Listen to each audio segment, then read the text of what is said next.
Is it on?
We can't hear anything.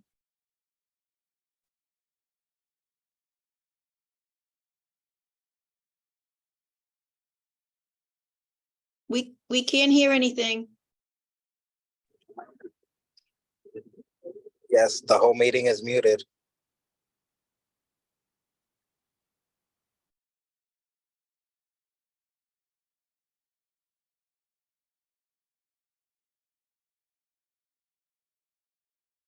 But the whole meeting's not muted because you must be able to hear me.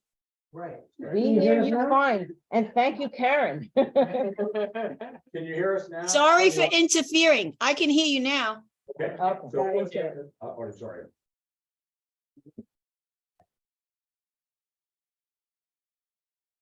Okay. Is Captain Soror or a representative of the 50th precinct on the call? No. Anymore. Yes, I am. Captain Snorer is on the call. I'm sorry. I just had to get to a more private place.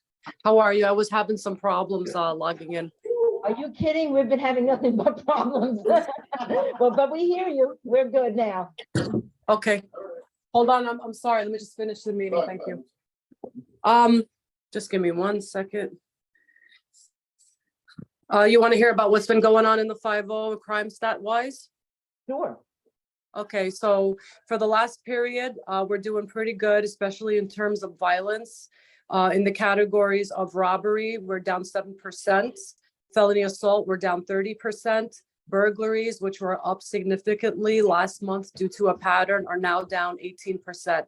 With grand larcenies, we're also for the first time this year seeing a decrease. We're down 16%. Our problem has been and still remains to be the grand larceny auto and car related thefts, which are probably, I would say, about 50% of our grand larcenies And there are things like car doors, airbags, catalytic converters. For the grand larceny auto, unfortunately, we are now back up to a very large percent increase. We're at 133%. We had a nice streak for a while where I was deploying people to a certain officers to a certain zone and extending their hours and able to give them overtime.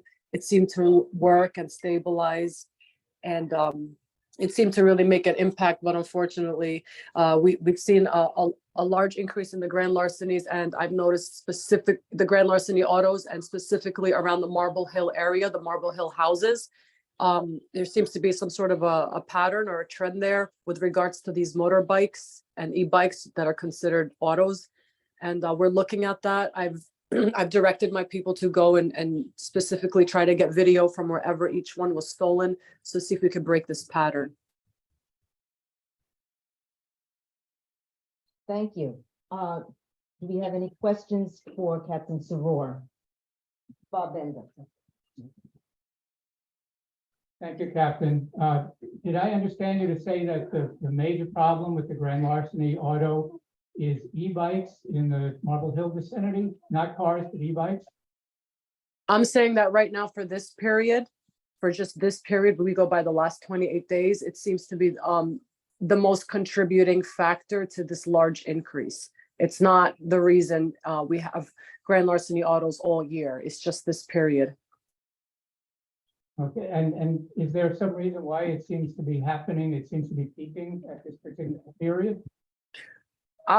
It would be my guess and my theory that I would say a person, an individual, or a group of people have just started working together, and they're most likely to be residing in Marble Hill and just stealing things that are close to them. You know, I have my detective squad looking at this right now, and they're looking at it not as just individual incidents. Now they're looking at it as a whole pattern and trying to make sense out of it. Okay, thank you, Captain. You're welcome. Again, I want to highlight that like we're doing really good in terms of violence. The violence is down in the 50 precinct, and you know that's very important. Also, I know we're going in. Go ahead. No, I wanted to thank you for your attendance at our Parks Committee meeting. You putting all the precincts surrounding Van Cortlandt Park and et cetera, and doing planned actions together, which I think is going to make a big impact. And we're recognizing already the impact. Thank you. I'm so happy you noticed it, and I really appreciate. A lot of times I get feedback where you notice that we've done something for you, and you know that really means a lot to me, because it's hard to just keep hearing, you know, there's a problem, but I really love to hear that you notice we've done something about it, you know, and these problems might keep coming back, and we're going to keep coming back and doing something about it for you. Thank you. Seeing no hands, we will move on. And thank you so much for joining us tonight. Thank you. Thank you. Before I leave, I just want to let you all know so that you're aware. For this weekend and going up into July 4th, we've been given some extra resources from the borough. I believe the meeting that we had today with Chief Rivera and Dinowitz regarding 311s, the quality of life in the parks had a very big impact in that.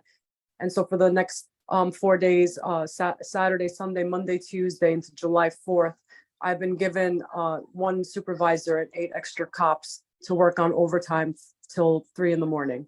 So rest assured, we'll be out there at Van Cortlandt, we'll be out there around Marble Hill, we'll be patrolling, and there'll be some extra cars out there. Excellent, excellent. Thank you, Captain. Be safe. Thank you, guys. Be safe. Next on the agenda is Chair's report. I have a very brief report.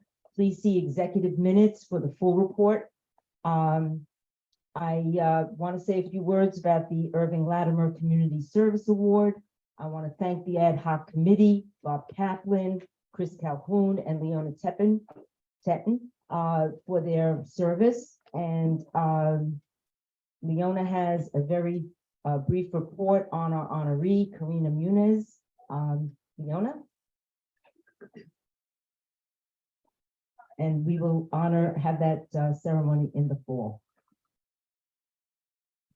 Yeah, so the Irving Latimer Community Service Award Committee wanted to recognize Karina Munoz for her amazing work in the community, the Karina and Pepper Project, which helped clean up the area, her volunteering at an animal shelter, her vaccination program, and we wanted to honor her and recognize all of her hard work with this award. Thank you. Thank you. And those clapping is also for you, Leona, because you're going off to Princeton and we will miss you. I think you are a young member, an active member. You're always there, stepping up. I wish we can clone you. I think you said you had a sister. Yeah. Okay. Nick is going to report on the most valuable merchant during his economic development report. Okay, second announcement, as you all know, Borough President Gibson has a code of conduct, which is my honor to speak about. A code of conduct for board members. You've all received it. Please sign it and send it back so that everyone can get an A+ on this.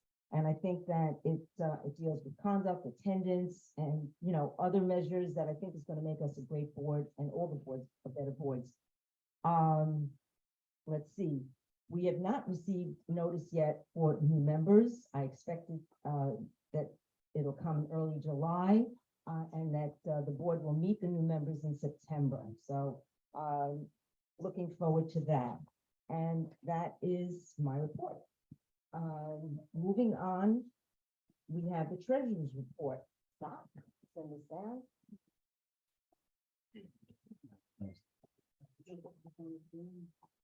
Yes, so Pablo, you put the treasurer's report in the screen? Thank you.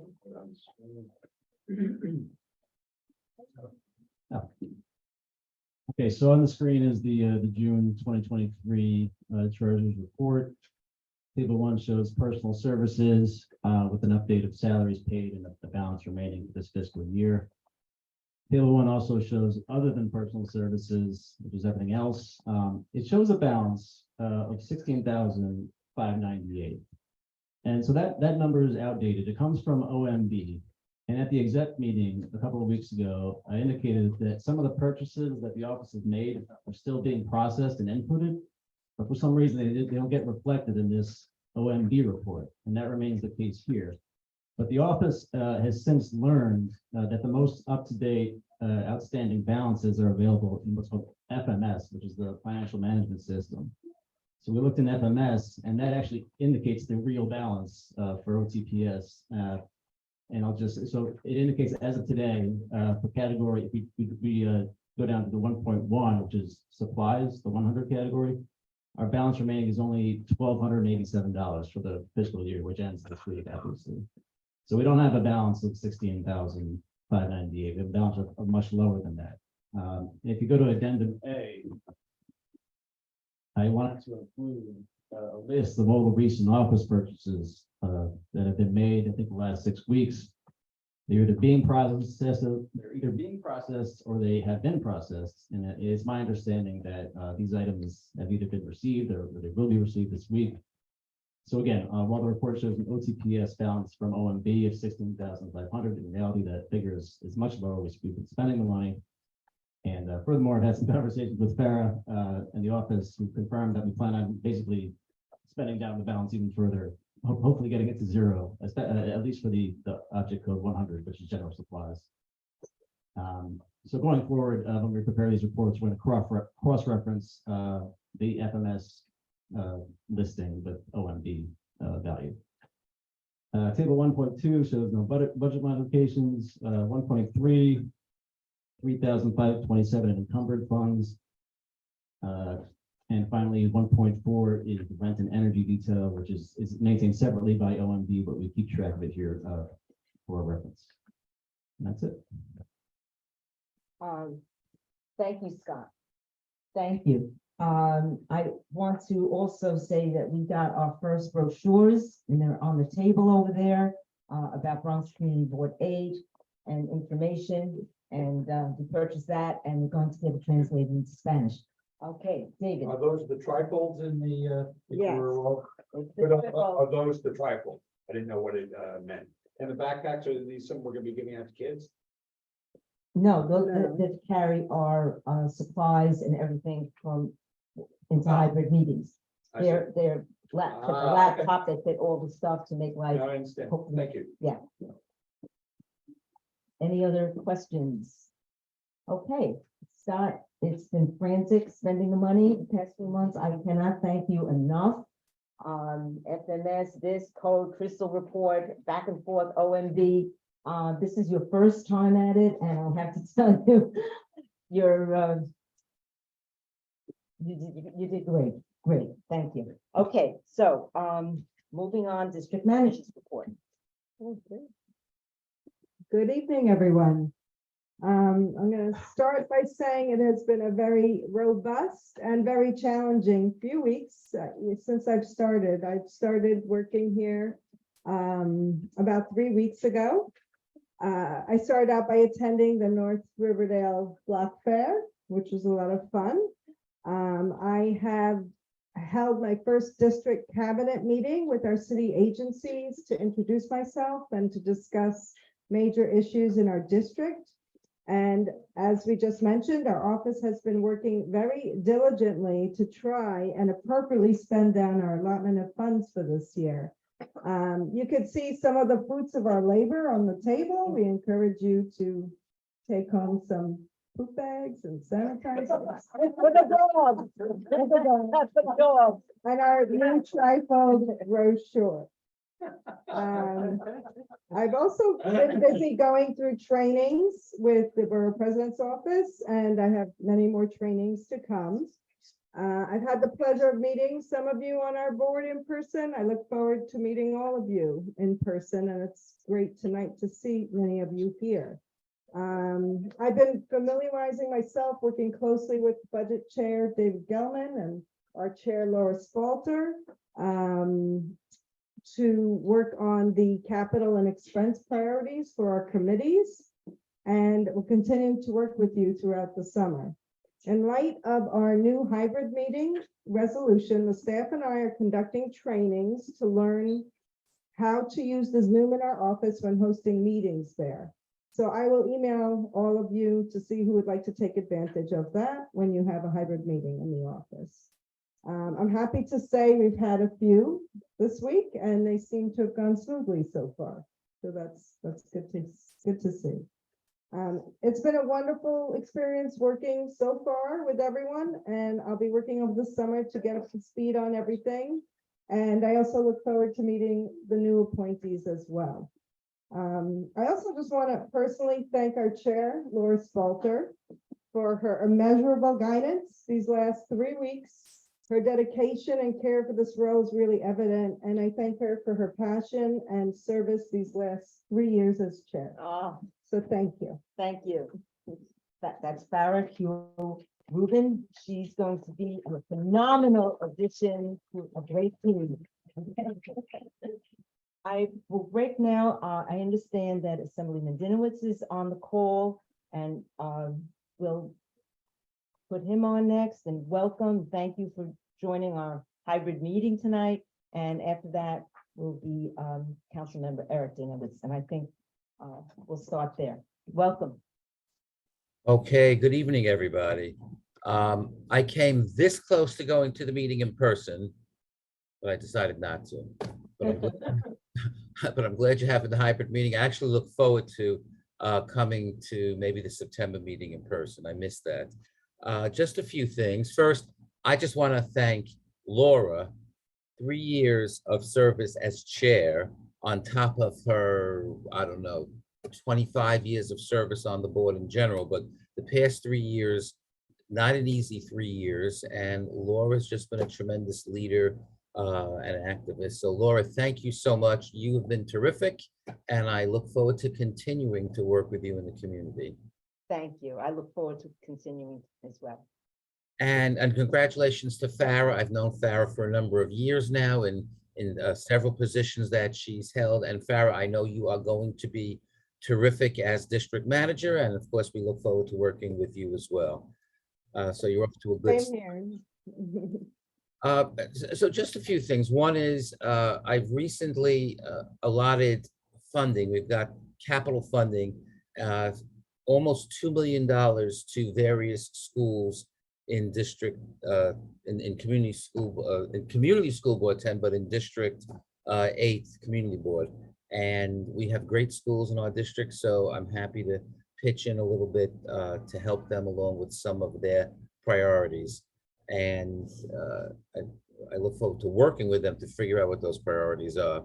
I just wanted to mention that housing, while the state legislature and governor did not come to an agreement on some of the major housing issues, and I think that was really unfortunate. One of the things I was hoping we would do is pass some version of what's known as good cause eviction, which would place some limits on unregulated apartments, as well as prevent landlords from willy-nilly throwing people out for any reason. They would have to be evicted based on non-payment of rent, and if this legislation would have passed, or being a terrible nuisance.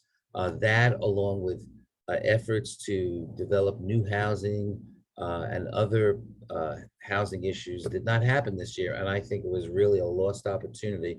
We did pass a small package of 2 bills, one which was mine, one which was Linda Rosenthal's. She's the chair of the Housing Committee, which was meant to address an issue raised in an unfortunate court case known as Regina Metropolitan versus DHCR, and it deals with landlords who either fraudulently or by mistake misstate rent history, which results in much higher rents for tenants. And so the legislation was meant to help clarify previous legislation in order to conform with this court ruling. And we can talk more about that at another time. I wanted to congratulate, I know she's not here tonight, but our Bronx District Attorney Darcel Clark was renominated this week in the primary election. And our councilman was renominated without any opposition. So I guess he got 100%. So congratulations to both of them. Sadly, we had a record low turnout in this primary, and that's not good. And we really need to do something about that. One of the other things the legislature passed, and we'll see what the governor does about it, is what's known as clean slate, which allows people who've been previously convicted either of misdemeanors or many felonies to have their record sealed, except to the courts and law enforcement, but have their record sealed after a number of years of not doing anything that they shouldn't be doing. In the case of felonies, it would be 8 years. This was a piece of legislation which was supported by a very large coalition, including most leaders in the business community, not to mention other public officials, unions, and so on. And we'll see how that works out. I'm very optimistic about it. And I'm going to stop there. I know that there are so many other things I could talk about, but not tonight. I just want to wish everybody a wonderful summer. Congratulations in advance to the new slate of officers, and I look forward to seeing you all very soon. Thank you, Laura. Thank you, thank you. Next, Councilman Dinowitz. Eric, you're on. And you look like you're outside. I am outside. I'm on my terrace with the Nice. air quality. I probably shouldn't be outside, actually, now that I think about it, but I can't help it. I love being outside, and I was inside for so much of the day because I was at City Hall and on public transit. But before I get into any of that, I do want to say, Laura, I've also known you for I think we first met 20 somewhat years ago. I was a little kid back then, so You're still a little kid to me. I'm still a little kid. No, so I wasn't, old enough to be on the community board or anything, but it's really something to see how much someone gives to the community in every capacity they can. And I'm looking forward to continuing to work with you on or off the community board. And Farah, I am so excited to get to be working with you again, someone I've known in different capacities for many years. And I guess I never thought I'd have the chance to work with you in this capacity. And I'm really excited for the board to have someone there who one cares about the community. It's so important, but two has, you know, the experience working in different capacities for the government, and, you know, kind of knows her way around, is going to be a real asset in helping us all get done our priorities. A few items, and then the big one. I want to make sure everyone knows my office, which, by the way, is open. It's not completely renovated, but it's open if you need to come in for constituent services. We're also collecting items for asylum seekers in the shelter. So we're open from 9:30 to 5, come by anytime, even just to say hello or drop off some lightly used clothing or things for asylum seekers. This morning, I met with the borough command and all the precincts in my district, including the 50th precinct. We spoke about a number of issues, including illegal truck parking on Henrietta Parkway and Golden Avenue, which I know has been, we've gotten a lot of calls in my office about that. Henrietta Parkway over the past few months has gotten more enforcement there, although I'm starting to see more of those, there's a car carrier parked there sometimes. We're starting to see an uptick again. But we have, you know, a very engaged 50th precinct, and Golden Avenue, which is like the edge of Community Board 8, is also seeing a lot of trucks there. We're starting to see more of those car washes there. So we also spoke about the car washes and getting more operations done to make sure that everything being done is being done legally and safely. But the big thing that just happened today is the budget. We had a handshake agreement on the budget. As many of you know, I sit on the budget negotiating team. We sit there with the speaker. We discuss sort of what are our priorities, both for the full budget and for a lot of the nonprofits that we fund through what's called Schedule C. And I'll go through a couple top lines with you. Where the actual vote is tomorrow. There's a few things to keep in mind. One is that we were dealing with a mayor who proposed severe cuts. I mean, we essentially started from zero. In fact, a few months back, he recommended cutting our discretionary funding in half. And discretionary funding is the money that council members allocate to our individual schools, our individual parks, and our libraries. So last year, I think I gave something like $200,000 to our libraries so they can buy new technology. Our schools, you know, each of them got tens of thousands, if not hundreds of thousands of dollars. 141 this year, got another 150,000, I think, for their library. The Kennedy campus, we were able to allocate $1 million for a new football field.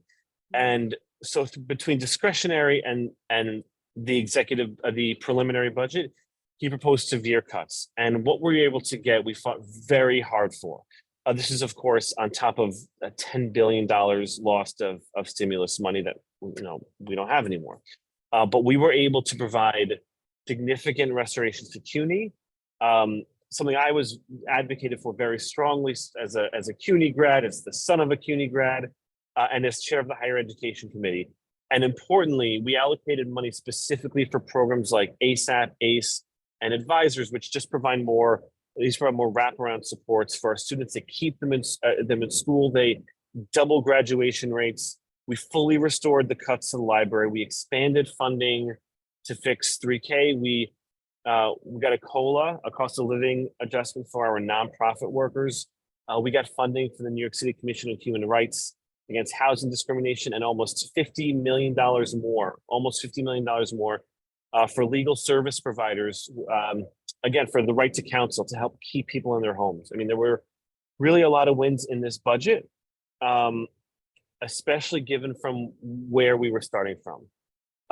Tomorrow's the vote, and going forward, it's going to take a lot of work on behalf on the council side, on oversight, to not just make sure the dollars are there, but to make sure they're being spent wisely and efficiently. One of the great things about our councils, we have, as you know, I was a teacher, but we also have social workers, people who worked in the nonprofits. We have lawyers, people who work for government agencies, and we all have all these different experiences, which help us, which inform our decisions and our perspectives on how much better our government can be spending money. So look out for more news on that. Check out, if you want to watch the vote tomorrow, every single council member is going to give a very long speech. So if you want the longest stated meeting of the year, you can tune in to the city council's website for the live stream. And I hope everyone has a great evening. Thank you. Thank you so much for joining. Let's see now. Laura, Yeah. can I ask you a question? Yes, Eric, the mic is coming, although you don't need a no, mic. sorry, yeah, I think you can hear me. Real quick, was there any discussion of the PEGs, the program to eliminate the gap? And the status of the PEGs? Well, this was sort of the fight, right? So first of all, I just want everyone to know, I just killed a lanternfly. It's lanternfly season. It's okay to kill lanternflies. But don't try not to kill any other bugs, especially ladybugs. Wait, so this is sort of what we were fighting against, right? The mayor essentially did across the board 4% cuts to every agency. Now, from the mayor's perspective, what they said was, well, we sort of underspend. We didn't hire enough people, so it's really more of an efficiency. From our perspective in the council, we said, well, you didn't hire enough people. And one of the big examples I hear a lot is local law 11. How long does it take to get a DOB inspector there for them to tell you didn't do enough? And then how long does it take you to get a DOB inspector back? HPD, all of these inspectors, all the city agencies that need more workers, they aren't hiring. So we got to restore some of the PEGs, including fully restoring the libraries, as I mentioned. CUNY got hit by the PEGs. We got a significant amount back. And again, importantly, we allocated the money specifically for important programs. The right to counsel was one of them, and making sure the people who provide that service, we can attract more and actually pay them more money. So those are, again, some of the answer to about the PEGs. Laura, I've got a question too. We're gonna ask that you use your, the microphone because it's hard to hear on Zoom, I heard. Thank you. I want to just ask quickly, I know 1% for parks was a big push this year. How close did you get? I know you supported it. I do support 1% for parks. I mean, I think we didn't get to 1%. I mean, it's going to be, unfortunately, it feels like many years to get to 1%. One of the struggles we have every year is some of the parks funding is what we call one shots. Meaning it's not baseline. If it's baseline, we're pretty much assured that money is going to be there every year. These one shots include people's employment. And so one of the challenges we face, and we face it when we hear there aren't enough parks workers to do the work. What we discuss is part of the problem is the budget, because if a person doesn't know if their position is going to exist from year to year, it's hard to convince them to stay and not look for another job. We didn't quite get to 1%. But if we look at my, discretionary allocations, and some of that work, we are trying to get more money for our local parks. Again, trying to allocate cleanup money for our local parks, but it's going to be, unfortunately, a long time till, I hope it's not this way, but it feels like it's going to be a big fight to get to 1% in next year's budget, especially with what the out years look like. They don't look great. The economic outlook doesn't look it doesn't look as good as we want it to make sure that we can fund our parks the way we want them to be funded. Thank you. Thank you. Thanks, Laura. Who has I don't see a hand. I have a question, yes. Okay. First of all, Eric, thank you very much for funding that went to the Commission on Human Rights. As one of the commissioners, I thank you on behalf of the commission. Secondly, I hope that funding has been allocated again to OPHC, the Office of Prevention of Hate Crimes, because of the incredible work that they have done and the plague that's really affecting our city in a very horrific way. There was an intake letter that went out from a number of clergy across the city on supportive housing. It went to both the mayor and the speaker. Do you know if funding has been allocated to that, or is that under consideration? I'd have to look at the notes specifically about the Office of Prevention of Hate Crimes. One of the things that I was able to do last year was I got an extra $275,000 in our Schedule C for the prevention of hate crimes through community building. And I think, and if you saw some of the Teen Summit conferences that the Riverdale Y and MMCC had, that was partially through that funding I got. We got to other organizations throughout the city. We're increasing funding for supervised release programs, alternatives to incarcerations, other things in that vein. But I can get back to you specifically about the Office of Prevention of Hate Crimes and supportive housing. But I did mention the reentry funding. Thank you.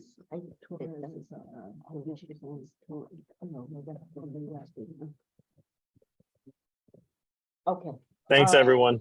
thank you, thank you. Whoops, the mic. Yes, because of the recording will pick up. Okay, is there a report from the New York City Department of City Planning? Is anybody on the call from City Planning? Pablo or Sarah?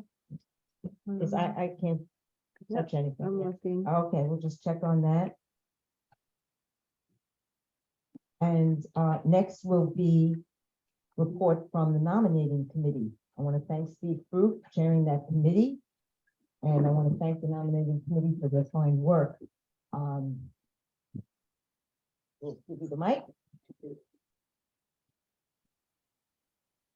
Hi, the members of the nominating committee this year, you can probably see a lot of communications from us, sorry. We're Omar Murray, Chris Calhoun, Moses Asima, and Julia Gomez, and myself. And the report basically informs the board of what we did at our meetings, what communications we sent out to the board, and how we operated to get to the point of coming up with a slate of nominees for the election to be held today. And we also took the opportunity, after interviewing various people, doing our own outreach, we took the opportunity of making a couple of recommendations for items that should receive attention in the following year, including mentorship of new leaders for committees and board officer positions before we get to the nominating season, all along the year, to encourage people to get the experience and build the confidence to run for these offices and take on these jobs. We also talked about civility. And finally, we recommended to the Law, Rules and Ethics Committee that they consider a couple of technical amendments to make the scheduling of the nominating committee meetings a little more efficient. But with that, I will turn it back over to Laura. What you see on the screen, if you're at home or in person, is the slate of candidates that the nominating committee of 2023 recommends be elected to these positions. As everyone knows, nominations are always accepted from the floor at the June meeting at the election, and that is true right now as we go through here. But I also point out, and this dovetails with what I said about mentorship and encouraging people to take on leadership positions. We have several committees that don't have a candidate that's being recommended for election because people had not indicated an interest in that. So there it is, and I'll hand it back over to, well, I'm sorry. One correction, Deb Travis should be on the, Yeah, there's a candidate for Parks and Recreation. yeah. There is. No, Pablo retyped it. He reformatted it, obviously. I don't know why that is, it's not in my. No, it was report. not in your original. Your original has it. It was reformatting the state here. Okay. Thank you, I Deb. just want to say that on a personal note, that Deb Travis does exist. Yeah, there you are. Oops, thank you. And, as part of the nominating committee, in addition to Steve, I want to really thank, Julia Gomez, Omar Murray, Moses Sema, and Chris Calhoun for stepping up. Great work. Thank you. Before we move on to that, we will take attendance. So here we go. Many people have indicated to me that they are not here tonight. They will be absent, so this will be very quick. Sylvia Alexander, I know she's absent. Constance Barnes Watson here.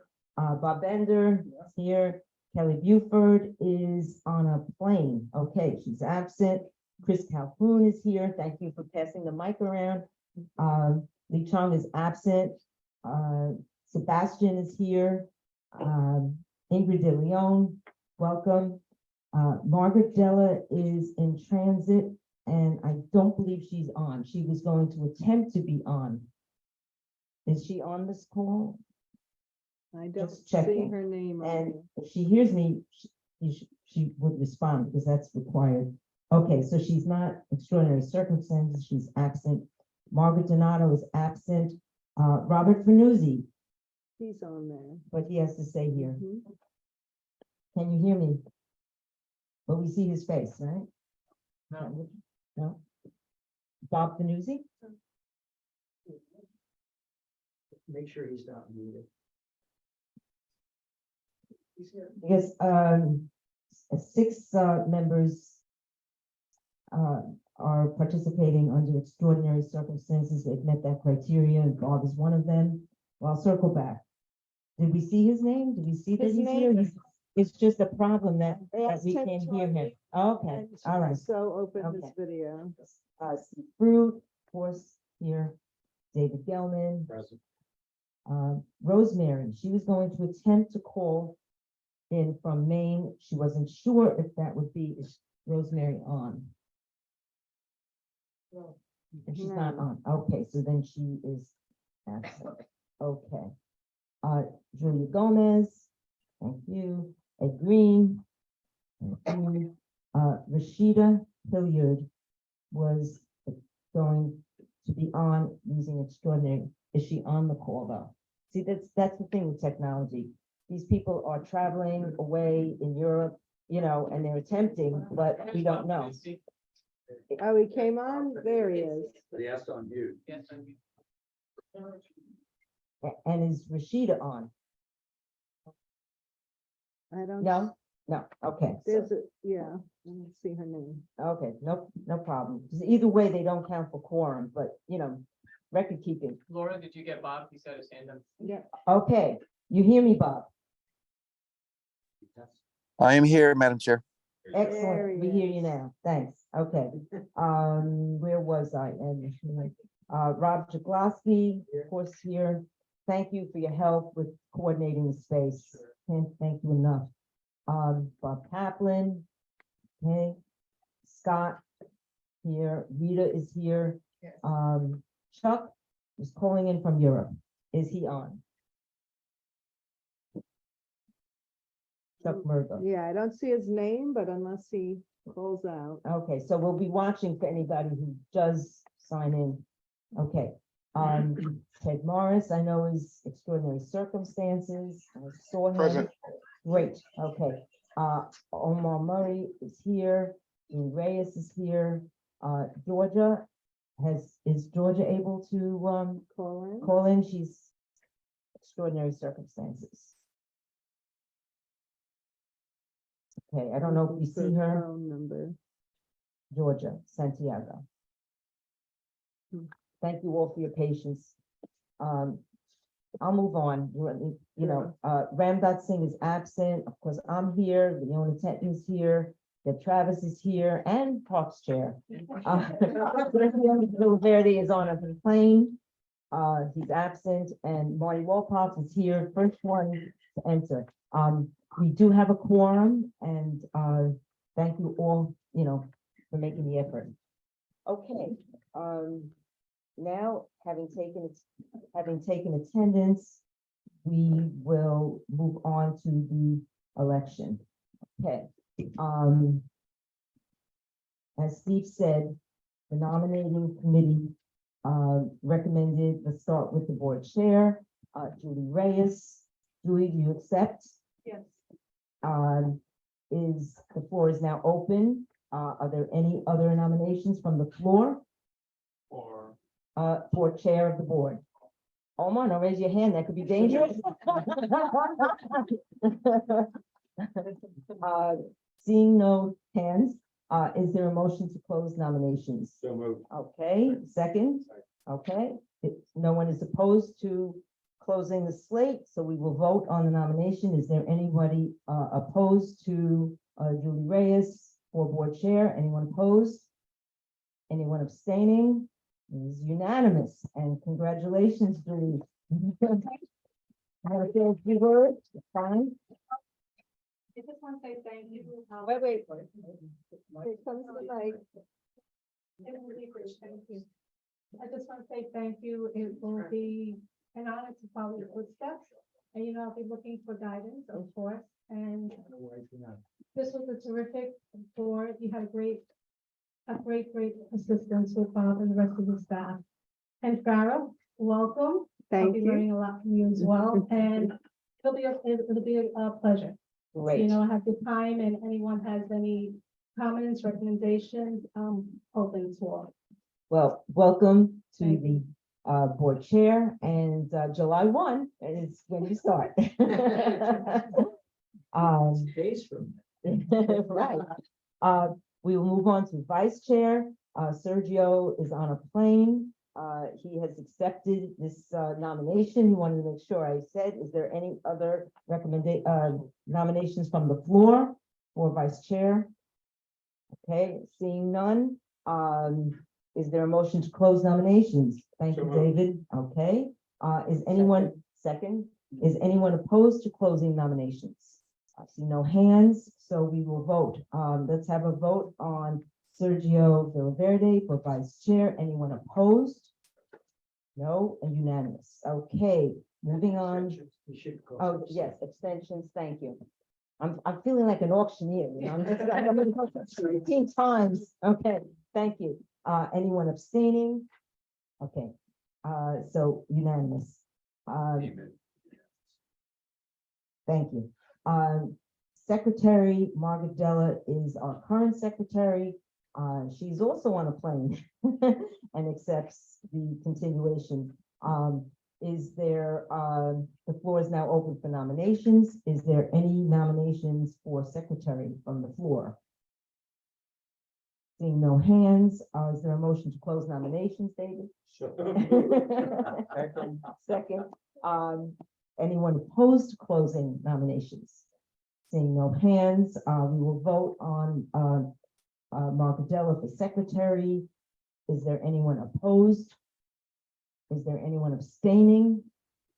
Okay, so unanimous.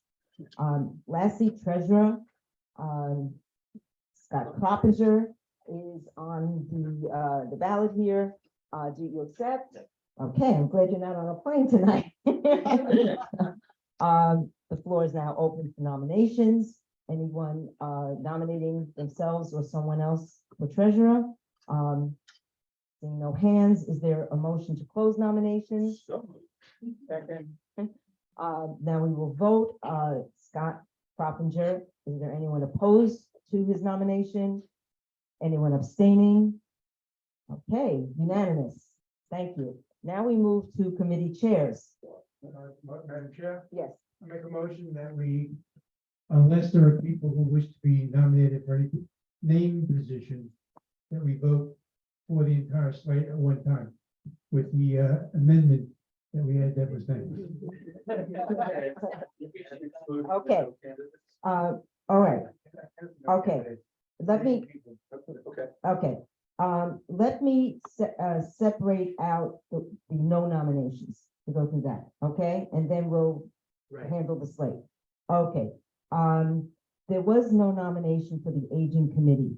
Is there anyone who is interested in that position or to nominate someone for the aging committee? I see no hands. What will happen there will be another election for aging and any others in September. Okay, and hopefully we'll be able to fill. Next is, the next is environment and sanitation. There's no nomination. Is there anybody from the floor or wishing to nominate someone for the Environment and Sanitation Committee? Again, seeing no hands, we will have that election again in the fall. Okay. Health, hospitals, and social services. That's open. Are there any nominations? Omar. I'd like to nominate Robert Kaplan, be the chair for that committee. Robert Kaplan, do you accept? Very good. Okay, are there any other nominations? I see no hands. Is there a motion to close the nominations? Okay. So is there anyone opposed to Bob Kaplan for Health, Hospitals, and Social Services? Anybody abstaining? Okay, so that is unanimous, and you've been a wonderful member of that committee, and you will make a wonderful chair, and thank you for stepping up. I wish to amend my motion, which vote for all the named positions would include Robert and Okay. out one time. Okay, okay. There's one last opening for the Housing Committee. Is there any nominations for the Housing Committee? Don't all answer at once. Okay, so that will take place in the fall. I forgot. Is there a motion to close nominations for the Housing Committee? Second. Okay. The other slate, we will just review. Economic Development is Nick Fazio. Budget is David Gelman. Economic Development, Nick Fazio. Land Use is Chuck Merdler. Law, Rules, and Ethics, Marty Walpoff. Parks and Recreation, Deb Travis. Public Safety, Ed Green. Traffic and Transportation, Kelly Buford. And Youth, Julia Gomez. And education. Wait, why isn't that? I'm sorry, Education, Sylvia Alexander. Is there any, I'm closing the, are there any other nominations on the floor for any of these, roles? Any nominations from the floor? Okay, seeing none. Okay, is there a motion to close nominations? So moved. Okay, so we will vote for the entire slate as I just read. Is there any opposition to that slate? Anybody abstaining on the slate? So it is unanimous, and I thank everybody for their help on this wonderful election, and congratulations to all for continuing anew. Wonderful. Okay, committee reports. Health, Hospitals, and Social Services. Omar, your last report. Good evening, everyone, and first and foremost, I want to congratulate all the newly elected officers, including my successor, Robert Kaplan. And Laura, oh my God, I'm gonna miss you so much. Thank you so much for your strong and dedicated leadership, okay? Thank you. You know, may God go with you, and I know that you have more to give, and I look forward to working with you as we go along, okay? So we never had a June meeting. But for the May meeting was about over 400 people attended. And there was one thing that we spoke about, and that's the homeless shelter that is being proposed at 6661 Broadway. There has been wide opposition against the shelter. So I do want to encourage you, especially the residents, to continue to voice your opinions. The Department of Homeless Services has reached out to me again and stating that they will be willing to come back and speak more about this proposal. And this will be an initiative for my successor, Mr. Kaplan, to take up. So thank you so much. And I look forward to working with you guys again. Omar, thank you for all your years of service on this committee.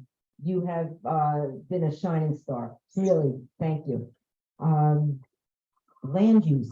I don't know that Chuck Murther has joined Chair of Land Use. I know he is in Europe and he was attempting, but we don't see him. Is there anybody from Land Use? Yeah, can I hold my breath? He'll show up. Okay, we can come back to Land Use. Okay, time zones, the whole thing, absolutely.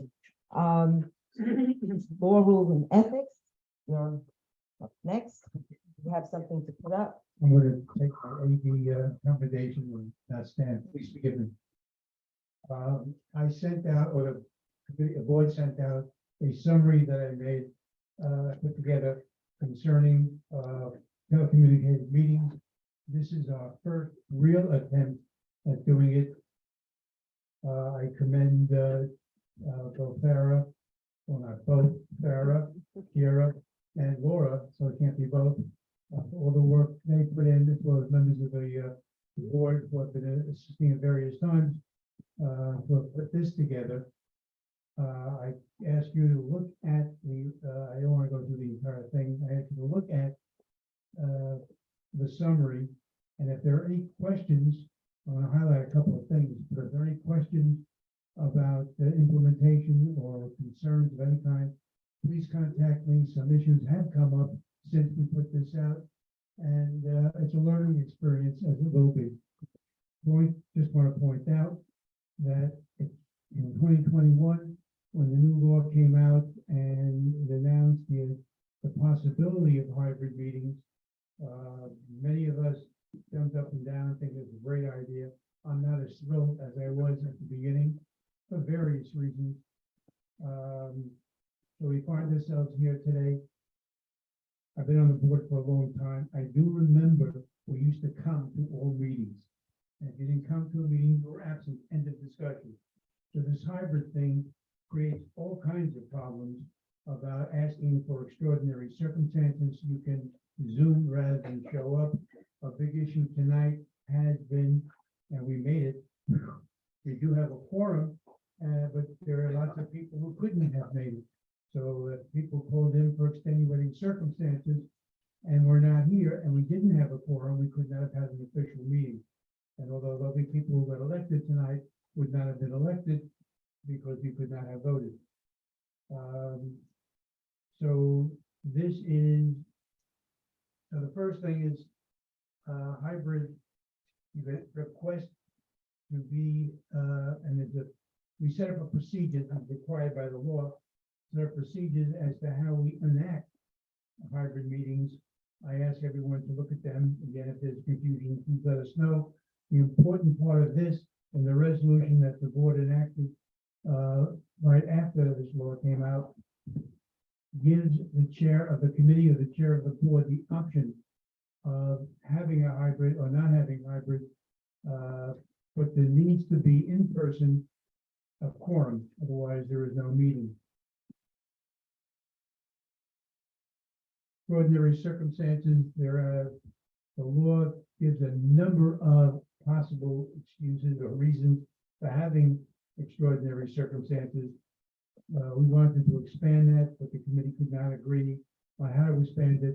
So a lot of this is up to the judgment of the chair of the committee or the chair of the board. But the objective is to limit as much as possible use of that situation. I point out and I note that there are at least 2 board members online now whose faces are not visible. That is not allowed under the law.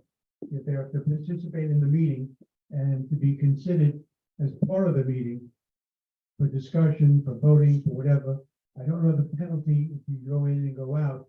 Yes. But the objective is that you be there all the time. So seeing someone's name isn't the same as seeing someone's face. There were 2 extraordinary circumstances where we're not seeing their faces. Is that what you're saying? Ted and We have to see their faces. Yeah, okay, all right, Ted and Rob. Bob Panusi. Panuzzi, Yeah. you know what, I reached out to them and I said. we have to- My camera's on. My Okay, camera's on. Oh, there he is. camera's on, very good, okay. Yeah, to be fair, there is a problem with how Zoom recognizes pictures. Like in this setting here, basically, the only way you Yeah, I come up can't to be tell. seen is if you speak. And so we gotta figure that out. It can be Right, okay. pinned. They need to be spotlighted all the time. Right, You can right, have a right, right. gallery. And we need to figure that out. Well, the gallery view, I believe, should show both. Well, Okay, I can't touch this and I can't tell anything. Paul, can No. you bring up a gallery But view we'll get- versus a share view? Thank you, both of you.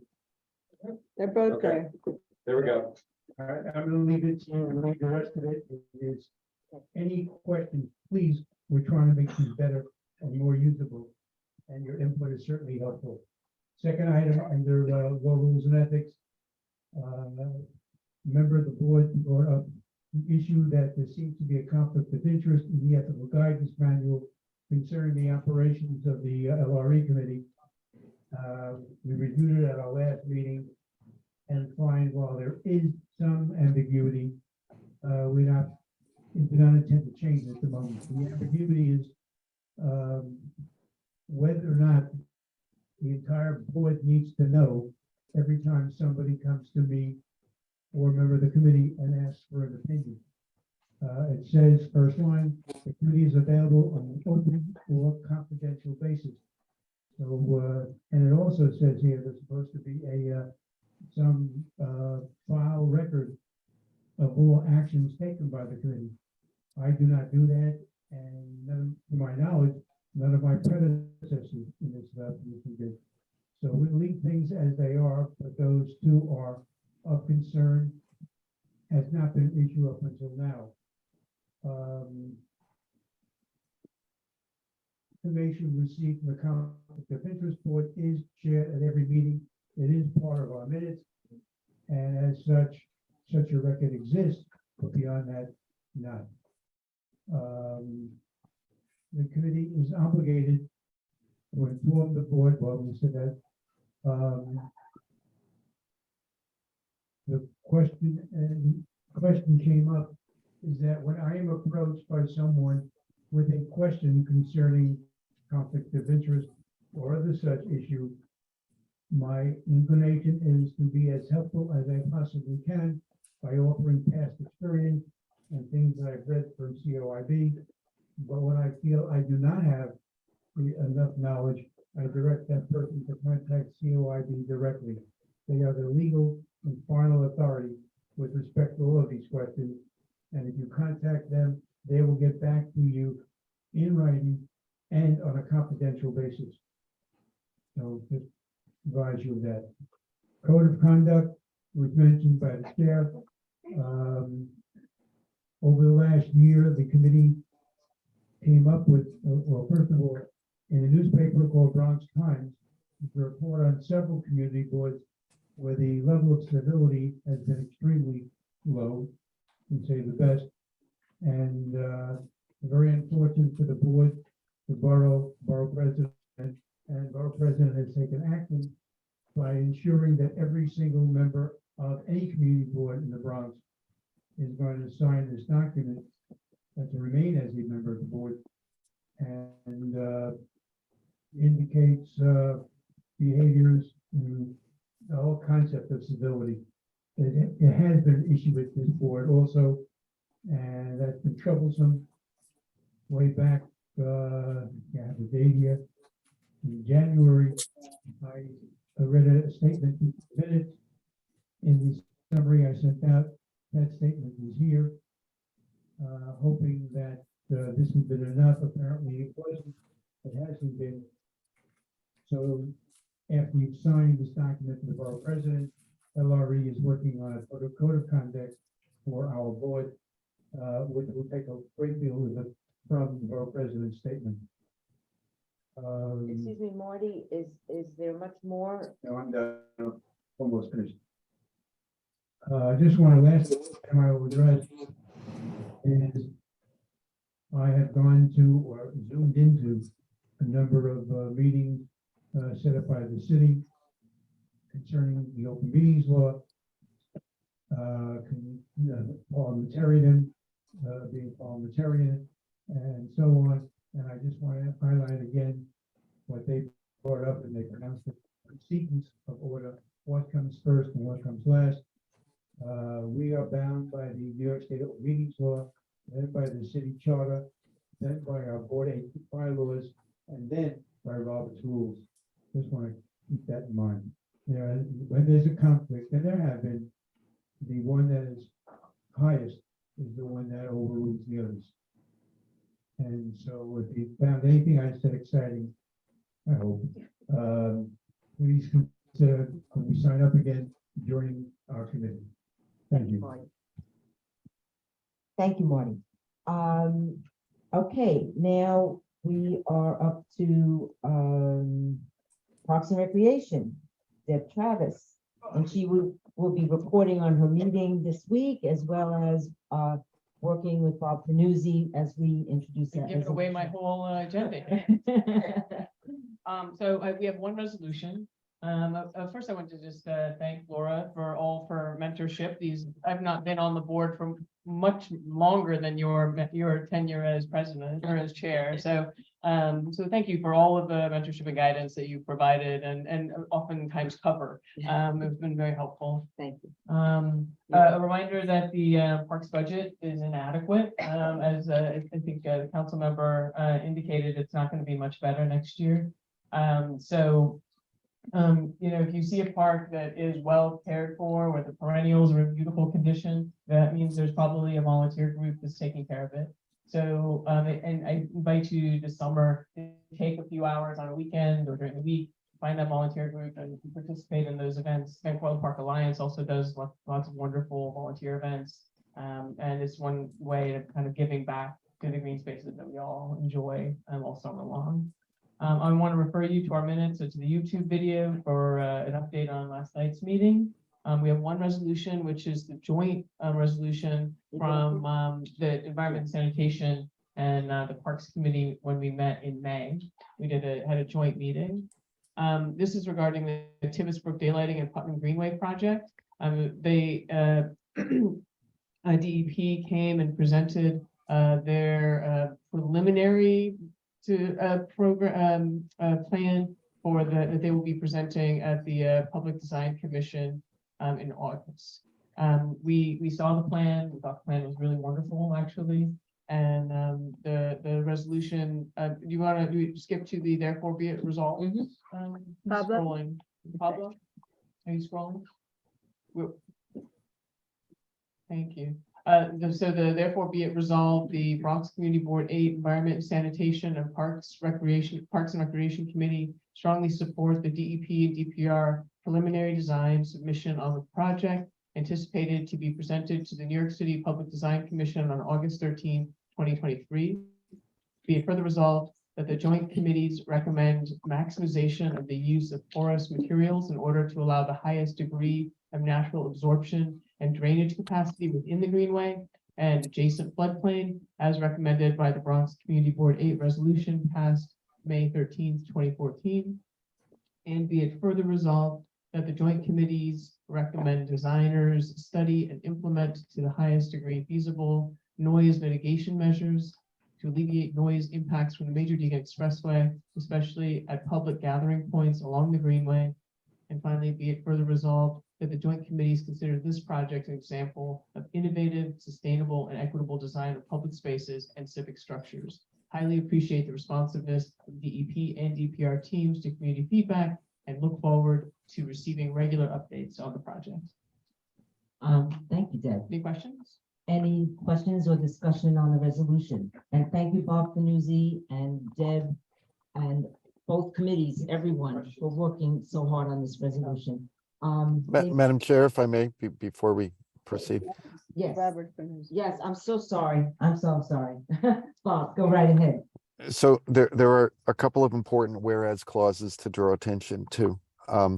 And I think the most important is that this committee resolution passed through the filter of last year's committee resolutions, which are extremely rigorous and did not attach 25 conditions, but there were 25 or so priorities met. They were design priorities and they were policy priorities. And we're very happy and proud that our voice was heard, that the design incorporated these priorities. So the resolution, therefore be it resolved, clause that you read at the end, is the result of the committee's deliberations of its own standards that this board embraced at this time last year. It has passed the muster of our environmental and parks priorities. I think that one of the things to keep in mind as voting board members is that the park-like features here have taken a leap into a new realm of natural areas. And I do believe that this is a new form of parks planning. I believe we were heard loud and clear. The landscape designer, and I urge you to see the YouTube presentation of this at the community boards so you can enjoy the detailed ecological functions and descriptions of the plan, took our voice seriously and incorporated our need for more green space and expressions of parkland. So in that sense, we feel that we are nearing a final resolution, a final submission with a very strong hand in helping shape the design priorities for this. I believe that this is a great resolution that maximizes our role and speaks directly to the application, and I urge people to support it. Thank you, Bob. We'll now open to discussion. David? Yes, thank you. I agree that this version, as compared to last year's, is workable, much better than the first version from last year, which was rejected by PDC, mostly because of the aesthetics and the functionality of the Greenway, how it would work for. Point of information, point of order, that was not I haven't rejected. ceded the floor. I'm You're sorry, welcome to but respond, well, after I'm done. Thank you, Bob.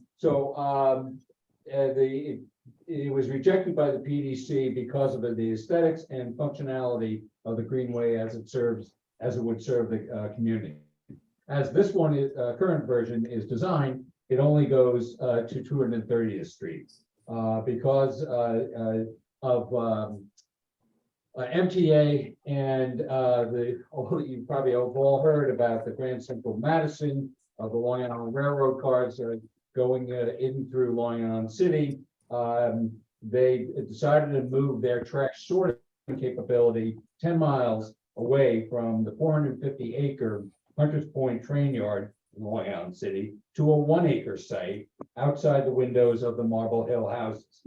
And that surely sounds like environmental injustice to me. This is right outside the windows of the Marble Hill houses, as well as across the street from about 30 homes along Bailey Avenue. This change requires local and distant users of the Empire State Trail to leave the 450-mile traffic-free state trail and at 230th Street to cross 4 major entrances and exits of the Major Deegan Expressway, haul up the steep Bailey Avenue to Fordham Road. And frankly, I'm a cyclist. I like the challenge of hills like Bailey Avenue, but most people do not. So the users of the Greenway would have to cross the 4 entrances and exits of the Major Deegan, go all the way uphill for about 2 miles in total to Fordham Road, which has a steep downhill going back across another 4 entrances and exits of the Major speak to Deegan. the resolution. Excuse please. me. This is Excuse me. point of order. Speak to the resolution. Yes. I am Speak speaking to the resolution. Kindly do not interrupt. Excuse me, I think we need to focus, and if you could just wind it up, David. because this is very Should long. be. I have the floor, don't I? Yes, Do but you have to speak to the motion. I am Speak speaking to the exactly motion. If you would let me continue uninterrupted. Thank you. So the users of the trail as designed would have to exit at 230, crossing the Deegan, go up the steep Bailey Avenue, go to Fordham Road, go down a steep Fordham Road to cross the Deegan once again. And then to get back to actually what the mayor wants to make is a full Harlem River Greenway. This has disaster, discomfort, and dumb written all over it. So our resolution should approve the design, because the design in and of itself is quite good. And I support it. I said that at the very beginning. However, we as a community board should be not just rubber stamping what an agency brings forward, but we should be advocating for what we want. So I think that this resolution should include a statement, I guess another, be it further resolved, saying that yes, we do approve of the design as is, but that we would like PVC and our elected officials to push for the change of the 230 to 225 area that's going to be used as a trash sorting yard at Marble Hill, so that the Greenway can go all the way down to the Harlem River, 30 yards short because of the railroad tracks of the Harlem line, the Hudson line. But it should be going all the way down. We should be advocating in our resolution for what we believe to be best for the community. Thank you, David. Thank you. Um, I can Deb? take that back and respond. I mean, we accept the issue of the extension of the Greenway has come up it came up in the joint meeting. The Environment and Sanitation Committee is very committed to continuing to get the extension, particularly pursuing the trash issue. So what David is describing is accurate, which is currently they are storing trash in our district that used to be over at the Grand Central Terminal. Environment and Sanitation is going to be taking that up all summer. We'll be coming back in September. We'll be doing a resolution specifically about that trash because that's abhorrent. And certainly David's correct. It should not be happening in our neighborhood. We are not a dumping ground for the rest of the city. We did not include any mention of the extension of the Greenway beyond 230th Street because this project has been designed as a daylighting project from the get-go and has always stopped at 230th.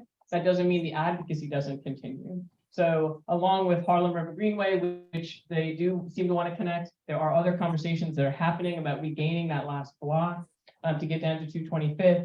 So there's stuff that's happening independently of this, and I think that we'll continue to support it, those efforts. The number one effort we're seeing right now is really just pursuing getting that trash out of here. So those two issues, the trash and the extension of the Greenway, are important. They are not part of this resolution strictly because this resolution is for the PDC presentation in August. And so we wanted to limit it to the scope that PDC will be reviewing. So that's this.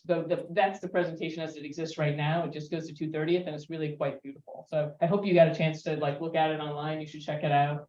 And I'm happy to take any other questions. Madam Chair, may I? Yes, Bob. Thank you. So David. I need to correct two things. Number one, the PDC did not reject this. They had a lot of questions. They did not find enough park features. They did not see it as a park. Now we can. So no, they didn't reject it. They shared the same apprehension we did. And this application is stronger because of more park features. Secondly, the boundaries of this application are the boundaries of CSX. That is not daylighting. This is a vote pursuant to the acquisition of the CSX Railroad in a 2011 ULURP that I voted for and many people in this room voted for to acquire parkland for the creation of the Putnam Greenway from 242nd until 230th. As much as I desire everything that David said, a Harlem River Greenway, there are a few people in this board who have worked as hard for the continuation of this past 230th, but we are not voting on horses and wishes and ponies. We are voting on a PDC submission. The PDC submission is bounded by the terms of the 2011 Community Board ULURP, which approved the acquisition of CSX. Lastly, not on what's outside CSX property. Having said that, David is right. It is an incredible injustice. Please refer to the April meeting of ENS, where we condemned the potential use of MTA property, not CSX property, MTA property south of 230th to 225th for relocated waste transfer stations that were necessitated by the creation of Long Island Railroad. You can review a Bronx Times article in which my condemnation is clear.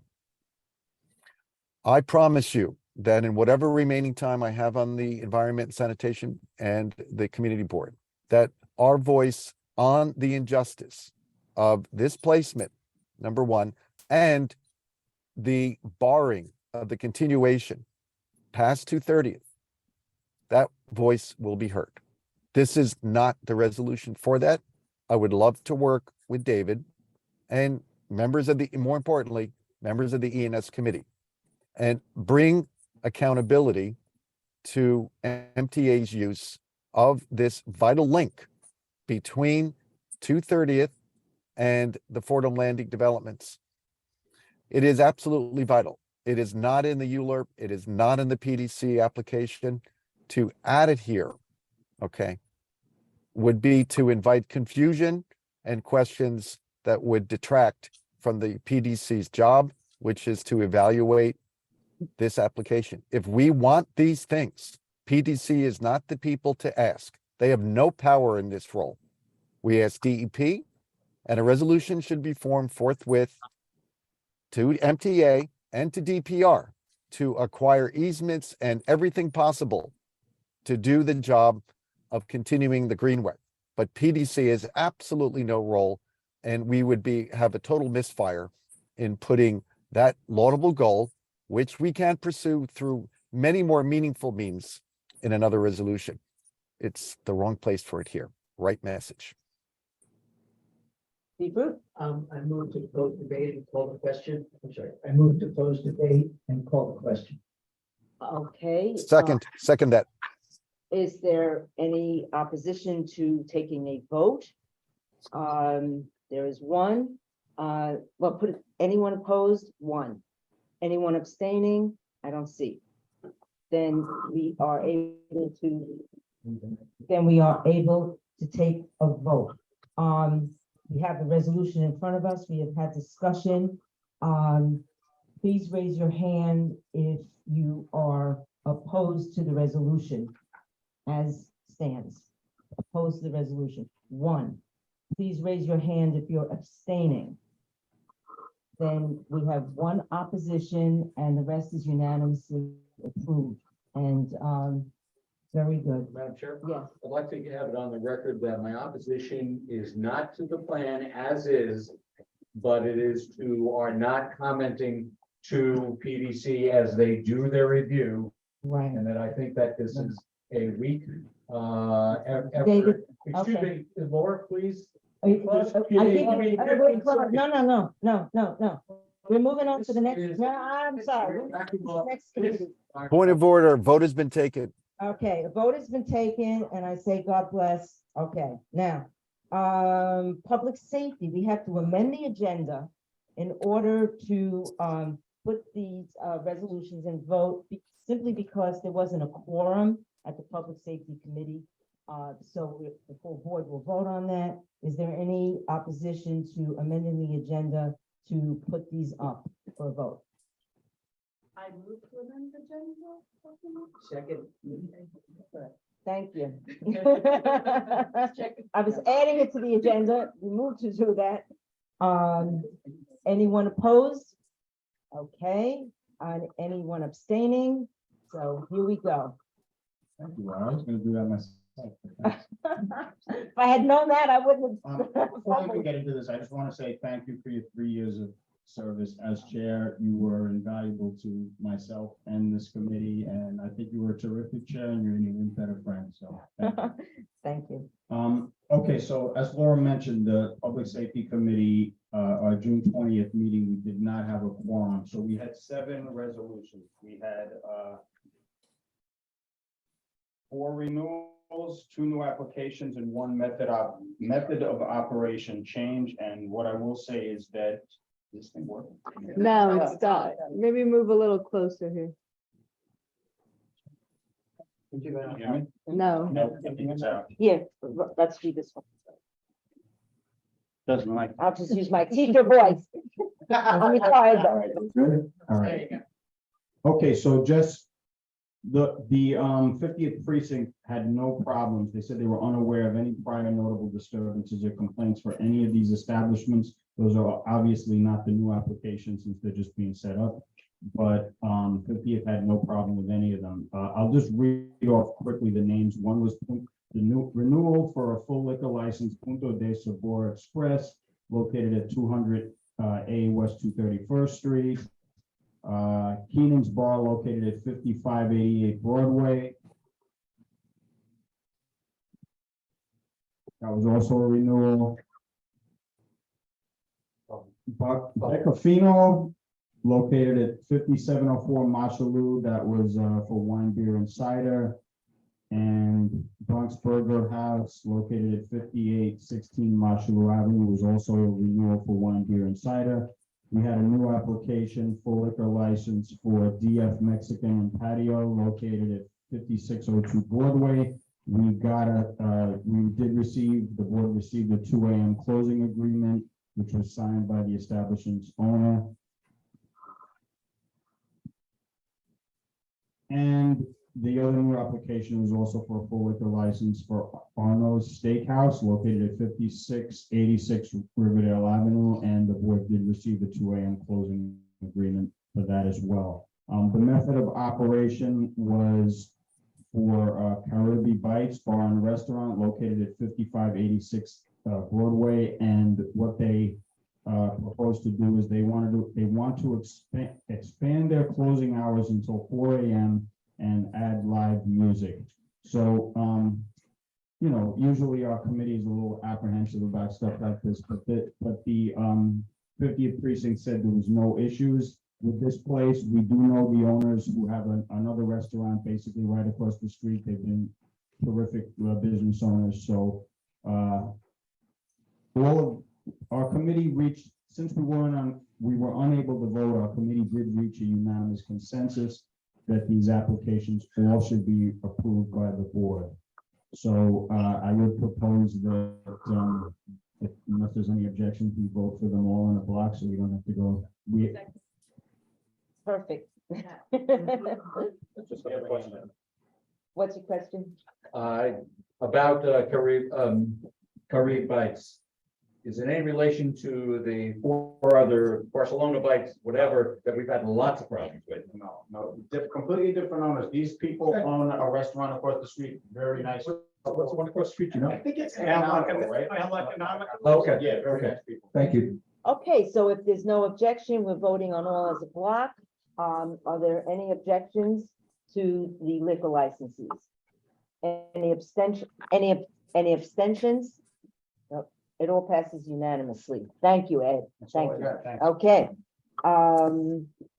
Traffic and transportation, there is one resolution there. That's me. Okay, thank you, Deb. I wasn't sure if I was gonna be Parks Chair, so I didn't. Kathy said you would give it a thought. So Kelly Bufort's away. And so she just wanted me to present the resolution, and to say her report is just to refer you to the minutes or in the YouTube video for an update on the June traffic and transportation meeting. So there's one resolution, which is renewal of the Veterans Radio Dispatch license. These are renewed pretty regularly. I guess we can, it's very short. I mean, I can just read it very quickly. Whereas Veterans Radio Dispatch Corp. Came before the Traffic and Transportation Committee on June 15, 2022, requesting a letter of no objection to the NYC Taxi and Limousine Commission for the renewal of its livery car base license. And whereas VRDC maintains its livery car base station for its radio operations at 131 West Kingsbridge Road within Bronx Community Board number 8. And whereas VRDC is required to renew its livery car base license every 2 years. And whereas Bronx Community Board number 8 has not received any complaints about VRDC's operation of its livery car base station or its livery operations in the community. Probably going to scroll a little bit. Thank you. Whereas testimony was presented to the Traffic and Transportation Committee that VRDC provides a valuable service to the community, therefore be it resolved that Bronx Community Board 8 has no objection to the renewal of the livery car-based license for Veterans Radio Dispatch Corp. Located at 131 West Kingsbridge Road, Bronx, New York, 10463. It was, you can see it passed unanimously. Thank you, Deb. Any questions? Okay, is there anyone opposed to the extension of their license? Anybody abstaining? You hear me? Okay, so it passes unanimously. Thank you. Thank you, Deb. Youth? Okay, Julia? Hi.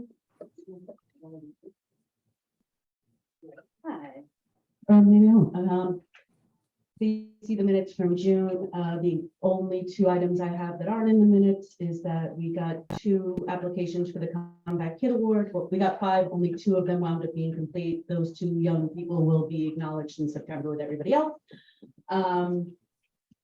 Thanks to everyone who hung out with me this year, and come see me next year. If you think my reports are fast, you should see my names.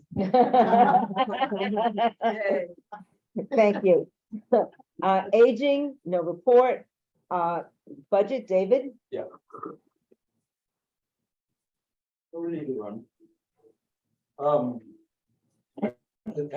Excuse me, as you heard from our Councilman Eric Dinwood before, there was a basic budget agreement that was announced this afternoon. What little I've been able to get, by the way, background, again, fiscal year 23 ends tomorrow, fiscal year 24 starts Saturday. And so what I'll comment on first, and the councilman was talking about, is the coming fiscal year starting July 1 through next June 30th. A couple of things that I was able to pick up from the news was that there's going to be more summer youth employment programs. I thought that you'd be happy to hear that for the youth. That there's a planned expansion of fair fares. Well, I guess you can relate to Kelly. There's expected to be additional funding for libraries and cultural affairs. It says, what I read says that there are no school cuts, which I guess is, at least initially, there are no school cuts. And it was announced that nobody's budget will be cut lower than last year's budget. I would say yet. There are no layoffs planned in the FY 24 budget. There are elements for including more sanitation pickup and cleaning, and that there's going to be more swimming education at the pools. Also for you, for the Parks and Recreation Committee. So about fiscal year 25 that we have been talking about all winter and spring. We didn't have a district manager at the beginning of May, so we couldn't meet and discuss it, but Chair Spalter and Farah and I met about 2 weeks ago, and we went through the budget items that were submitted from each of the committees. We created an initial draft of capital and expense priorities as the basis of discussion for what will be the summer Bronx Borough consults with the various agencies. Then we will review it in September in our exec, and then bring it for the full board. And then in October, there will be a community-wide hearing where members of the community can, before the meeting, talk about, their opinions of what we've proposed. And then over the coming winter and spring, please speak with your committees, your committee chairs about ideas for capital and expense items for fiscal year 2026. Any questions? Okay. Yes. Oh. I just wanted to say for our new incoming chair that I would like to suggest, David just kind of gave what the cycle is for putting together our capital budget priorities.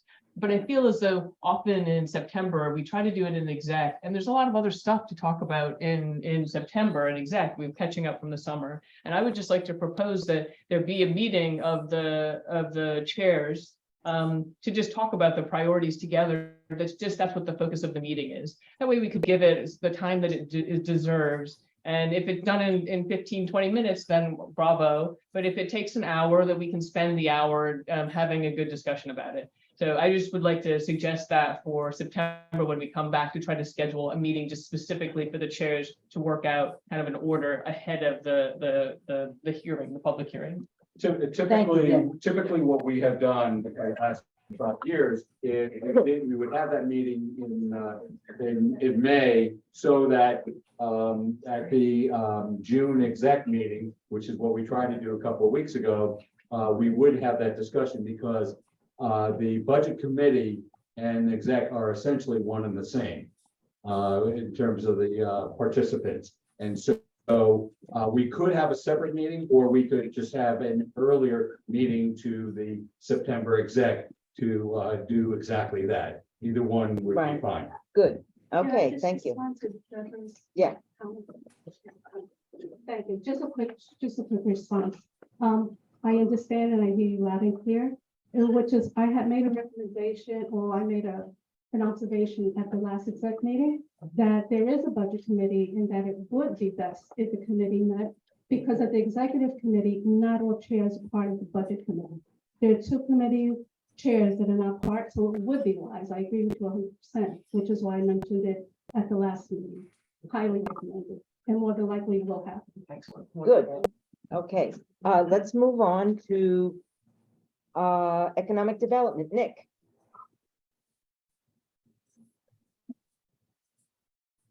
Good evening, everyone. Please refer to our minutes, our last meeting on June 22nd. I want to thank the Economic Development Committee for selecting the Tree Army for this year's recipient of the Betty Campbell Adams Most Valuable Merchant Award. As many of you know, each year we seek to identify businesses that not only distinguish themselves for their entrepreneurial skills and outstanding business acumen, but also those who make significant contributions to the community. The Tree Army is owned and operated by Nicholas and Joelle Lynch. It is a veteran-owned business. They have worked to refurbish and maintain the flagpole and the little memorial park near the bell tower on 239th Street. They have deployed crew members and equipment to natural disasters across the country and as far away as Puerto Rico in the aftermath of Hurricane Maria. There's a lot more to tell about them, but wait till September and for the award ceremony, and you'll hear a lot more about it. So thank you very much. Thank you. I want to thank the committee this year, the Economic Development Committee members, especially because it was really a productive and collaborative year. We met with over 50 small businesses, connecting them to really valuable resources, in addition to doing our walkthroughs, outreach events. And I want to thank the board staff, Chair Spolter, for all their support, and of course the other chairs as well, Ed Green, Scott, for bringing up the issue of organized retail crime, and we were able to collaborate with the Bronx District Attorney's Office for one of our walkthroughs, and I think that was very effective. I want to thank you all for that. And I do want to say special thanks. Well, first of all of my committee members contributed this year. None of them sought individual credit, but they all did it. So I just want to say thank you. But one person I do want to mention specifically is our outgoing vice chair, Moses Isema, who is resigned from the board, unfortunately. He will be missed, most definitely. Moses always kept us focused on the big picture and the ultimate objective, but at the same time was willing to do the details that are necessary to keep the community running and functioning smoothly.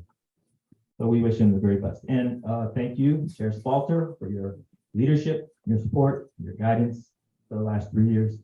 It was really important for us, very, very helpful. And thank you for guiding us and leading us with dignity and grace. Thank you, Nick. Okay, moving on, education, libraries, cultural affairs. Sylvia's not able to be here tonight. I just want to say that the School Construction Authority came down for her guest at her meeting, answered many questions about design, gave an update on the design. Many unanswered questions. They will come back. The school is not slated to open until 2027. And you can watch, if you missed the meeting, it was very informative. It will be on YouTube next week. So you can watch it on YouTube. Laura? Yes. Just one quick question. Did they supply their presentation to be part of the minutes? 'Cause, I wasn't able to zoom in on it, and I'd like to be able to The see. presentation will not be part of the YouTube or the minutes. Because they gave very graphic floor by floor plans. And they asked that it not be advertised for safety reasons. Okay. And I respect that, and I told them I would respect that. They don't do that with buildings anymore, and they, so. I was not But aware of the- that. Okay, thank you. But the rest of the meeting will be on YouTube. Environment and sanitation, we did that with the resolution. No meeting in May, Madam Chair. Okay. I'm sorry, what did you say, Dawn? I said there was no meeting held in May. Right. Now we have, very quickly, we have 3 special committees that we must vote on every single year to renew them. Let's see, I don't have that in front of me, and I won't be able to read it on the screen. It's gonna be very fast. We can zoom in. Okay, the first one is a special committee on Hudson River Greenway. Bob is the chair. Would you like to speak to that? Oh, thank you. Thank you. The committee actually met on Monday night. We meet infrequently. We meet when we need to meet. The minutes of our meeting Monday night circulated yesterday. I hope you had a chance to read them. The important thing is that this is a very complex and difficult thing to do, to build a greenway along the Hudson. It's very slow, but we have made significant progress in the last year, which was the subject of our meeting Monday night. So I hope that everyone who is here and everyone who's capable of voting will vote to extend the special committee for another year. Thank you. Okay. Thank you. Is there any questions or comments? Okay, if everybody, then we might move along to the vote. Is there anyone opposed to extending the special committee on Hudson River Greenway? Anyone abstaining? Okay, unanimously approved for another year. Okay, special committee on racial equity, Julie, would you like to speak to that, or is there anyone? Margaret Della is not able to be with us tonight. Anybody want to say a word? Okay, Bob Bender is also a member of that. This committee, I've been on this committee this past year, well, since its inception. It has done some really significant work, not least of which is reminding all the committee chairs and drawing up the annual capital and expense budgets to consider equity and equity broadly defined, not just race, but geographic equity, economic equity, to factor in equity into what we do as committee chairs. Margaret put together an extraordinary map of all the places where we have made requests over the years, and it's fascinating to see where they keep coming up again and again. The committee is doing very important work. I hope you will renew the committee for another year. I would like to point out, now that Julie has had to step down from the committee, that the Committee on Racial Equity does not have any people of color on it, which obviously is not right. We need more people on that committee. I will also say we need more people on the Greenway Committee, but we really desperately need more people to step up to join the Racial Equity Committee. So 2 things, please vote to renew it, but I really hope that some new people will want to join. You don't have to join tonight, but we really do need new members. Thank you. Okay. We're not joining tonight, but we're voting tonight. So thank you, Bob. Any opposition to extending the street committee? Anybody abstaining? Okay, unanimously it passes. Thank you. Our last special committee is the Special Committee on Veteran Services. It was included in the packet.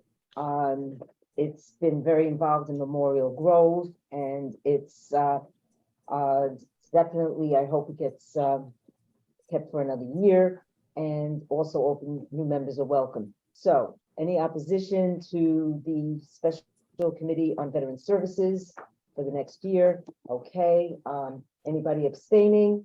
So it passes unanimously, those three special committees. Moving right along, discussion of executive committee meeting. Land use, Let me get finished here. okay. Okay. Discussion, is there any discussion of executive committee meeting minutes of June 7th, 2023? They were distributed. Is there any approval? The minutes of April 18th, 2023 and May 9th, 2023 were distributed. Can we vote to approve? Is there any discussion for the minutes of April 18th? Seeing no hands, is there anyone opposed? Anyone abstaining? So those minutes are approved. We'll move to May 9th. I see no hands or discussion. Any opposition? Any abstentions? Then that is approved. Okay, so land use. This is the last committee for the night.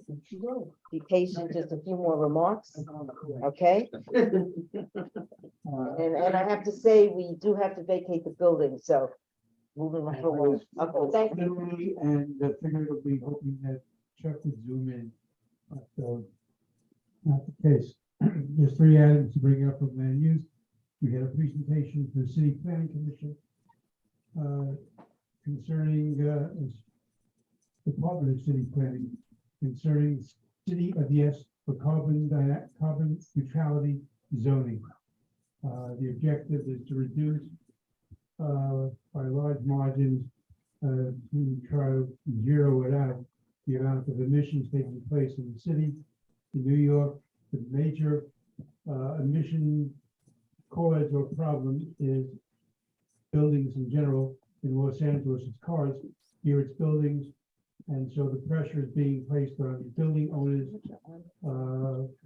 with certain objectives over a certain period of years to reduce the amount of emissions. The information on the city Department of City Planning plans on doing a zoning resolution. The wording is not out yet, and the committee has not taken action until we see what it is that they're actually proposing. This was supposed to be information gathering on the part of the department. A pre-Mueller presentation was done concerning 5602, 5604 Broadway. They want a land use change. They want to put up affordable housing. The entrance being on Broadway, right by 231st Street, and 225 income restricted units. The plans are not in place yet. The design is not in place yet. And since there's no paper filing, we haven't done anything, and we wait for their return. Finally, with respect to 3745 Riverdale Avenue, those who've driven by must know by now they are pretty well on with the work of putting the brick around the structure.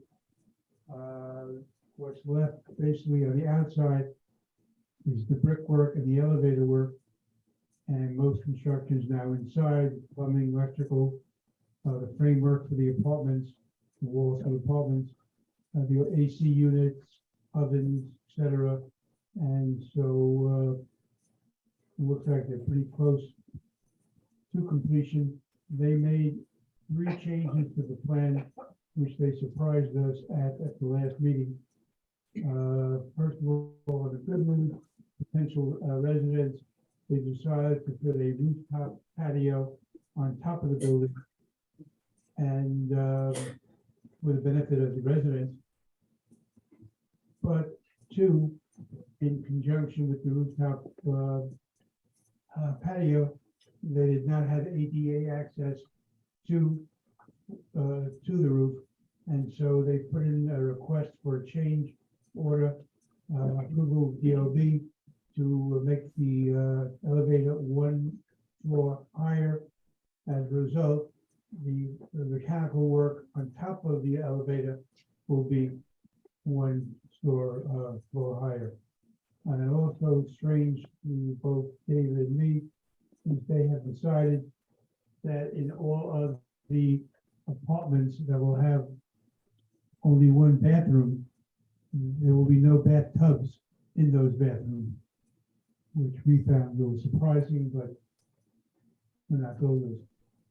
And finally, not on use, but what I said both, I mentioned 3 names, I should have mentioned actually 5 plus 1 name. I didn't mention Pablo and Luke on the effort they have put in to making this type of meeting possible. And the latecomer, and Chris, they're running around the microphone use and so on. So You got a steps in. he got back into both categories too. Here in Paris. So that's it for Chuck's report. Okay, I just, listen, You had another question. Steve, It's not a question. I just want to say that, of course, we all extend our gratitude toward Laura and the officers, the new officers as well as the old, but I just wanted to give a special thanks and appreciation to Bob Bender, the vice chair for the past 3 years. A tremendous support for Laura and the rest of the board, and always there to make things happen. So I just want to thank you. I just want to say it's been a privilege to serve as Bronx Community Board 8's chair for the past 3 years. I've done my best to meet the challenges of our growing district. It's been an honor to work with our officers, Scott and Bob and Margaret Della and Rob Jaglowski, who for much of the time was an officer, and I couldn't have done it without your support. I also want to express my appreciation to the committed committee chairs that we have. You're making a difference. You really are in our community, and I greatly appreciate our hardworking staff, Pablo and Luke, and our new district manager, Farah. They are a terrific team, and I want to echo what Marty said. We have been to this room twice in order to try to figure this out and make this whole hybrid thing work. And we spent many hours ordering equipment and the like, and it's really appreciated. Until I became chair, I had no idea of the number of constituent problems that this board deals with daily and solves. And, you know, I'm overwhelmed with how much we do. I look forward to assisting the new leadership with a smooth transition anywhere I can. And I'm just delighted to be part of this board and to continue to be part of this board. So a warm wishes for all of you and a wonderful summer.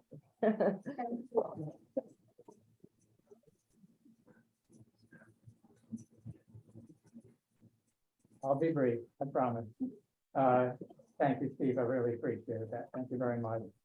I just want to say congratulations to Julie, who I know will do a terrific job as chair.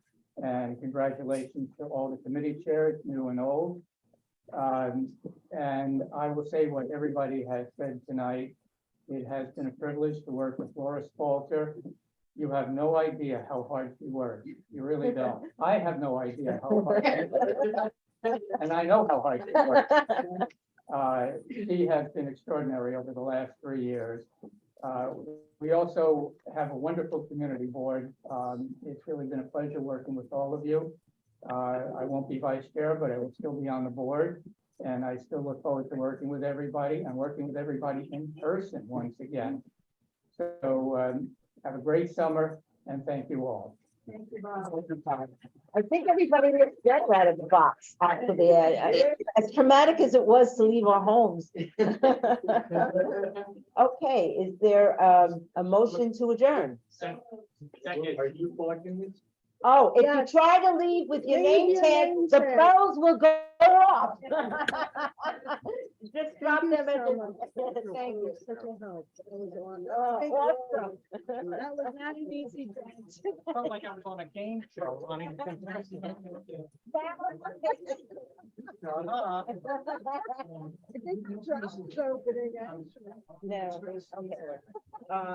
We'll just. Lauren, Julie, you pulled it off. Congratulations.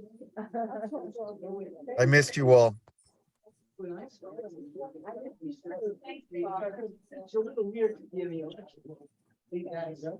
So, as you know, I didn't realize. I didn't get a chance. I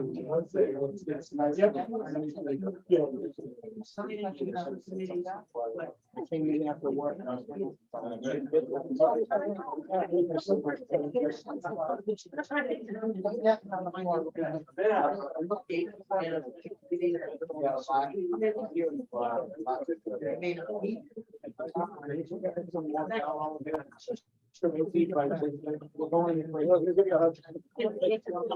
Oh, my God, I give a lot for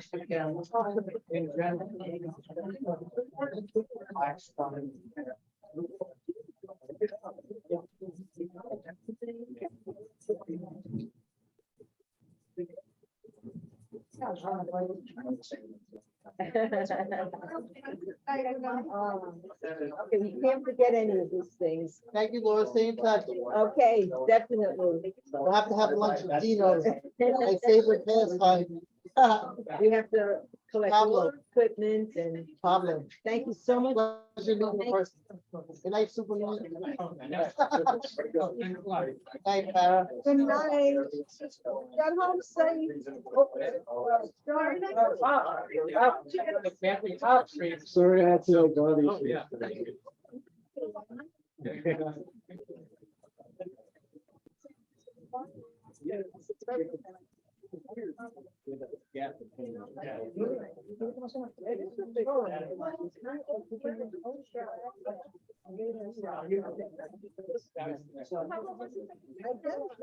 Oh, okay. Oh, you know what? That's a very good idea. God, I don't want to go out. Thanks, Chris. That's so much, but, I think we'll use that pretty well. That's it.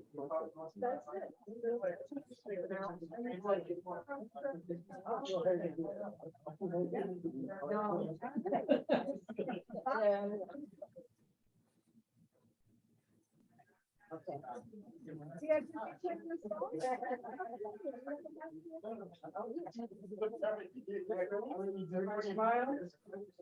One, two, three.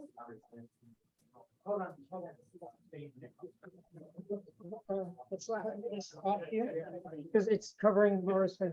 There we go, there we go. Okay. All right, all right, one, two, three. Sarah?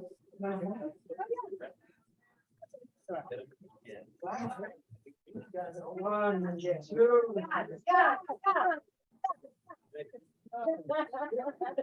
like having all the ladies to myself.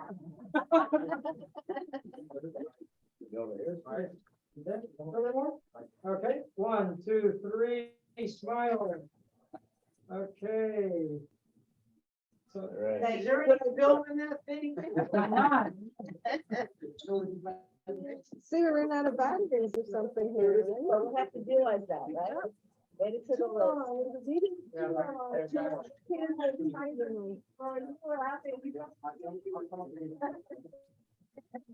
You mean, I was calling people in, I was a nervous wreck, but we made it. It worked out, yeah, well, yeah. We made it with two or three. This whole Sarah and Pablo, it worked out tonight. You guys really worked hard. For our first time. You did, it worked out. Oh, Yeah. I gotta give you guys a hug. Oh.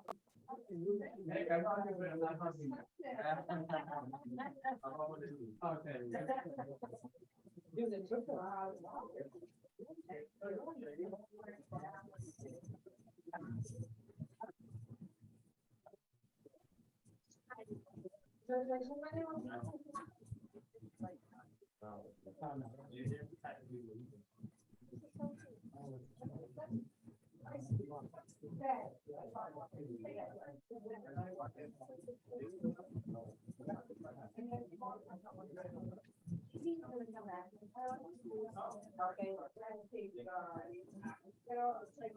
together.